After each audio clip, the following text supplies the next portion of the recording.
भारतीय सेना के गढ़वाल राइफल्स के 4th बटालियन का एक सैनिक 17 नवंबर 1962 में शहीद हो गया, लेकिन आज भी वह सैनिक भारतीय सेना की ओर से सीमा की रक्षा कर रहा है। उस शहीद हुए सैनिक को तनख्वाह और छुट्टियां भी मिलती है।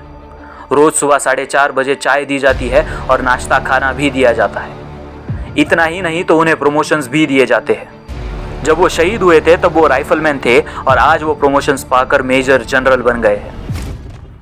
अगर आप सोच रहे हैं कि ऐसा कैसे हो सकता है तो पहले उस सैनिक के वीरता की कहानी सुनिए। 1962 भारत चीन का युद्ध अंतिम चरण में था। अरुणाचल प्रदेश में स्थित भारत चीन की सीमा युद्ध का मैदान बनी हुई थी। 14,000 फीट की ऊंचाई, बर्फीले पहाड़ और दुर्गम पथरीला इलाका, ये ऐसी जगह थी जहां जाने का सोचने पर भी आम आदमी की रूह कांप जाती है। वहां के नौरारंग में भारत के ओर से गढ़वाल राइफल्स की 4th बटालियन के सैनिक लड़ रहे थे। संसाधन और सैनिकों की कमी के कारण इंडियन आर्मी ने वहां से तुरंत पीछे हटने के ऑर्डर्स दिए, लेकिन राइफलमैन जसवंत सिंह रावत ने ऑर्डर्स नहीं माने और वहीं रहकर लड़ने का फैसला किया।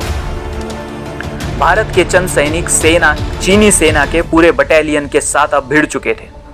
जसवंत सिंह रावत जी के 2 साथी शहीद हो चुके थे और जसवंत सिंह अकेले 72 घंटों तक यानी कि पूरे 3 दिनों तक अकेले चीनी सेना से लड़ते रहे और इस बीच उन्होंने अकेले चीनी सेना के 20, 50 या फिर 100 नहीं, पूरे 300 सैनिक मार गिराए थे। जब चीनी सेना को पता चला कि ये सब एक अकेले सैनिक ने किया है तब उन्होंने जसवंत सिंह रावत जी को घेर लिया, लेकिन दुश्मन का कैदी होने से पहले ही राइफलमैन जसवंत सिंह रावत जी ने खुद को ही गोली मार ली और भारत की रक्षा में वो शहीद हो गए।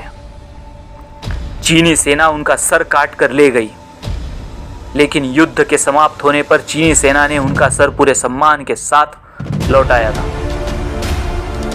यह कहा जाता है कि इस लड़ाई में उन्होंने मोनपा जनजाति की 2 लड़कियां सेला और नूरा की मदद से चीनी सेना को यह भ्रम में रखा कि वो सिर्फ 3 नहीं, पूरी बटालियन। सेला और नूरा भी इस युद्ध में मारी गई थी। सेला के नाम पर एक पास का नाम सेला पास रखा गया है। जसवंत सिंह रावत जी ने जिस चौकी से आखिरी लड़ाई लड़ी उसका नाम जसवंतगढ़ रखा गया है। उनकी याद में वहाँ एक मंदिर भी बनाया गया है। उन्हें महावीर चक्र से सम्मानित भी किया गया है। और जैसा कि मैंने पहले बताया, मेजर जनरल जसवंत सिंह रावत शहीद होने के इतने सालों बाद आज भी भारत का सैनिक बन भारत की रक्षा कर रहे हैं।